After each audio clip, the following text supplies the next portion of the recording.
Hey there, friends. Welcome back to another Legally on America video. I'm, of course, Paul Glasgow here. This is not the video that I was going to put out today. I had worked and almost completed another video on a totally separate topic.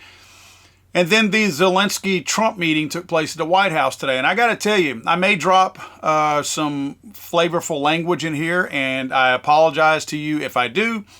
But I'm not happy with the little midget from Ukraine. You guys know my position on the whole Ukraine thing. I'm tired of getting bilked. I'm tired of my tax dollars constantly being taken out of my paycheck that I work hard for and sent to a frickin' foreign country just so his wife can buy a Bugatti and they can somehow lose $100 million or whatever it was that he lost. Oh, it's unaccounted for. Doesn't know where it is. I'm tired of seeing all these Republican and Democrat senators and congresspersons sit there and rah for Zelenski. Let's send him more money. And we send $350 billion over there, inching close to $500 billion while we're in debt. And this little midget comes over here, runs his mouth in the place that's been giving him money. Check the video out. With my friends in Poland, and they are worried that you align yourself too much with Putin. What's your message for them? Well, if I didn't align myself with both of them, you'd never have a deal. You want me to say really terrible things about Putin and then say, "Hi, Vladimir, how are we doing on the deal?" That doesn't work that way. I'm not aligned with Putin. I'm not aligned with anybody. I'm aligned with the United States of America and for the good of the world. I'm aligned with the world, and I want to get this thing over with. You see the hatred he's got for Putin. It's very tough for me to make a deal with that kind of hate. He's got tremendous hatred. And I understand that, but I can tell you the other side isn't exactly in love with, him either. So it's not a question of alignment. I'm aligned with the world. I want to get the thing set. I'm aligned with Europe. I want to see if we can get this thing done. You want me to be tough? I could be tougher than any human being you've ever seen. I'd be so tough.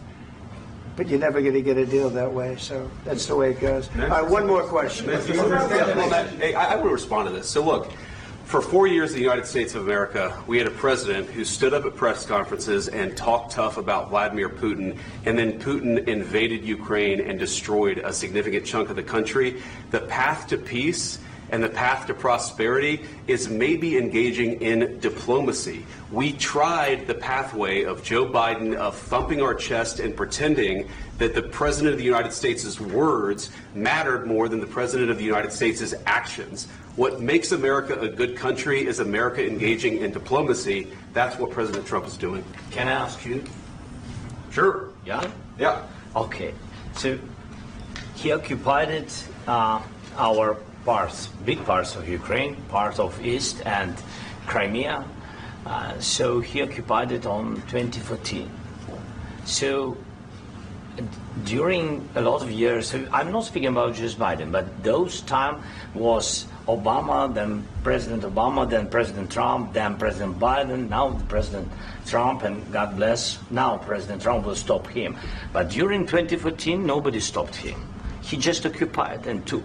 He killed people. You know what the contact 2015.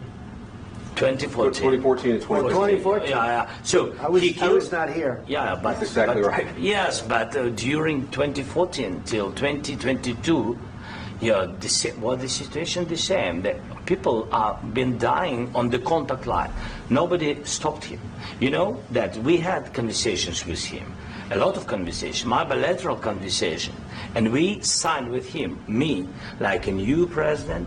In 2019, I signed with him the deal. I signed with him, Macron and Merkel, we signed ceasefire. Ceasefire. All of them told me that he will never go. We signed with him with gas contract. Yes, but after that, he broken this ceasefire. He killed our people, and he didn't exchange prisoners. We signed the exchange of prisoners, but he didn't do it. What kind of diplomacy, JD, you are speaking about? What do you mean?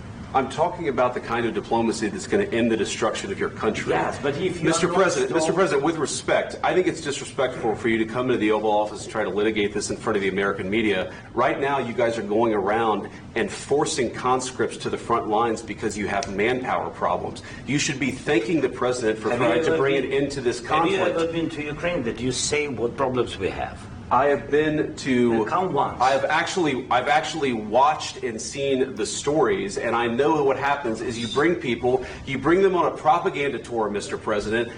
Do you disagree that you've had problems bringing people into your military? We have problems. And do you think that it's respectful to come to the Oval Office of the United States of America and attack the administration that is trying to prevent the destruction of your country? A lot of questions. Let's start from the beginning. Sure. First of all, during the war, everybody has problems. Even you, but you have nice ocean and don't feel now, but you will feel it in the future. God bless. You don't know that. God bless. You God bless. You will not have a war. Don't tell us what we're going to feel.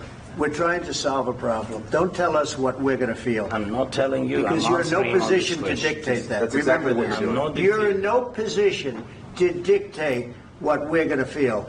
We're going to feel very good. You will feel influence. We're going to feel very good and very strong. You will feel influence. You're right now not in a very good position. You've allowed yourself to be in a very bad position, and he happens to be right about it. From the very beginning of the war. You're not in a good position. You don't have the cards. cards right now. With us, you start having not playing cards. Right now, you don't. You're playing cards. Mr. President. You're playing cards. Serious. You're gambling with the president lives of millions of people. You're gambling with World War III. You're gambling with World War III. And what you're doing is very disrespectful to the country, this country, that's backed you far more than a lot of people said they should have. Have you said thank you once? This entire meeting? No, in this entire meeting, have you said thank you? You went to Pennsylvania and campaigned for the opposition in October. Offer some words of appreciation for the United States of America and the president who's trying to save your country. Please, you think that if you will speak very loudly about the war, you can... He's not speaking loudly. He's not speaking loudly. Your country is in big trouble. Can I Wait a answer? minute. No. You've done a lot of talking. Your country is in big trouble. I know. You're not winning. You're not winning this.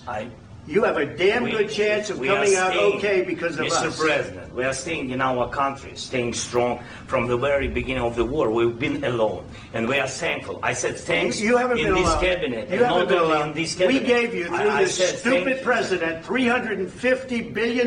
You voted we gave for you your military equipment, and your men are brave, but they had to use our military. What about if you didn't have our military equipment, if you didn't have our military equipment, this war would have been over in 2 weeks. In 3 days, I heard it from Putin. In 3 days. This is something maybe new. Less. In 2 weeks. Of course, yes. It's going to be a very hard thing to do business like this. I tell you. Just say thank you. I said a lot of times to American people. Except that there are disagreements, and let's go litigate those disagreements rather than trying to fight it out in the American media when you're wrong. We know that you're wrong. But you see, I think it's good for the American people to see what's going on. I understand, sir. I think it's very important. That's why I kept this going so long. You have to be thankful. You don't have the cards. You're buried there. Your people are dying. You're running low on soldiers. Listen, you're running low on soldiers. It would be a damn good thing. And then you tell us, I don't want a ceasefire. I don't want a ceasefire. I want to go, and I want this. Look. If you could get a ceasefire right now, I tell you, you take it so the bullets stop flying and your men stop getting killed. Of course, we want to stop the war. But you're saying you don't want a ceasefire. But I said to you, I want a ceasefire. With guarantees. Because you'll get a ceasefire faster than an agreement. Ask our people about ceasefire, what they think. That wasn't with me. That wasn't with me. That was with a guy named Biden, who was not a smart person. That was with Obama. It was your president. Excuse me. That was with Obama, who gave you sheets, and I gave you javelins. Yes. I gave you the javelins to take out all those tanks. Obama gave you sheets. In fact, the statement is Obama gave sheets and Trump gave javelins. You got to be more thankful, because let me tell you, you don't have the cards. With us, you have the cards. But without us, you don't have any cards. One more question to Mr. Vice President. I'm sorry. It's going to be a tough deal to make because the attitudes have to change.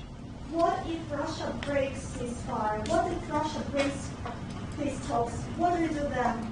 I understand that it's a heated conversation right now. What are you but saying?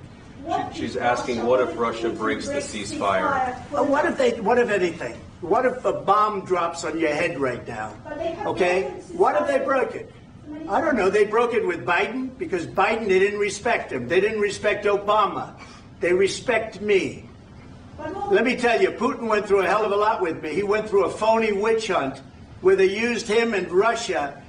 Russia. You ever hear of that deal? That was a phony Hunter Biden, Joe Biden scam. Hillary Clinton, Shifty Adam Schiff. It was a Democrat scam. And he had to go through that. And he did go through it. We didn't end up in a war. And he went through it. He was accused of all that stuff. He had nothing to do with it. It came out of Hunter Biden's bathroom. It came out of Hunter Biden's bedroom. It was disgusting. And then they said, oh, the laptop from hell was made by Russia. The 51 agents. The whole thing was a scam. And he had to put up with that. He was being accused of all that stuff. All I can say is this. He might have broken deals with Obama and Bush, and he might have broken them with Biden. He did, maybe. Maybe he didn't. I don't know what happened. But he didn't break them with me. He wants to make a deal. I don't know if you can make a deal. The problem is I've empowered you to be a tough guy. And I don't think you'd be a tough guy without the United States. And your people are very brave. But you're either going to make a deal or we're out. And if we're out, you'll fight it out. I don't think it's going to be pretty, but you'll fight it out. But you don't have the cards. But once we sign that deal, you're in a much better position. But you're not acting at all thankful. And that's not a nice thing. I'll be honest, that's not a nice thing. All right, I think we've seen enough. What do you think? What's this negotiation? This is going to be great television, I will say that. Guys, this pisses me off, man. This guy, I think the approach was right, and kudos to J.D. Vance for saying, no. You're not getting out of here this quick. Because Trump was, I think, trying to be reasonable as far as realizing the guy was being a jerk and just trying to smooth it over, maybe hitting the pause button to take this behind closed doors. JD wasn't having it. And I'm glad JD did that because I feel like the American people need to see how this little jerk is behind the scenes, bringing his little midget ass in there and making demands after we're already going further into debt to support him and his wife and their own household, not even the people of Ukraine. I don't believe the people of Ukraine are going to be happy with this guy. I don't think the people of Ukraine like him. I think people in Ukraine are upset because they see his wife driving a Bugatti. They see him partying, running all over the place, hobnobbing with everybody. Meanwhile, they're sending their sons and daughters off to fight. They have a cap. I believe it's like people from 18 to 45 or 65 men can't even leave the country because they need to use them for cannon fodder to put them back in against the Russians because they're losing so many people. We're over here funding all this. We're funding their war efforts, and we're funding Zelenski's own personal household. The ungrateful little prick that he is. This is like being in a neighborhood, and your neighbors across the street or down the road are having a spat, and one of them clearly, let's call him the 30-something-year-old, bowed up, is beating the brakes off the little midget fat guy, and excuse me, I mean, again, I got plenty right here, so no offense to the overweight people out there, but beating the brakes off the guy who cannot defend himself down the road, so he comes crying to me, and he wants me to help pay for his fence to go up. He wants me to help feed his kids because he's spending all this money to fight his neighbor who keeps beating his ass.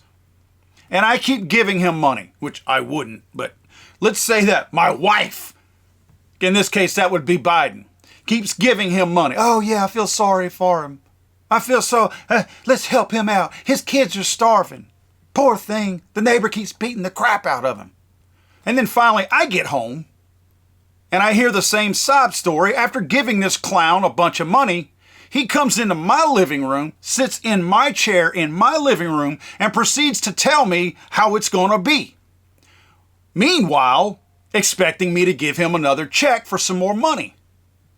I don't think the American people should tolerate this guy anymore. This, to me, was the most disrespectful thing he could have ever done, to go into the people's house and act like a little bitch. That's what he acted like. And I think we should give him nothing else. I think the people of Ukraine need to see this and go, we need a new guy. Get this guy out. And I believe once they pull him out of power, his ass will go to jail, go to prison, because he's stolen a lot of the money that was meant for the people of Ukraine.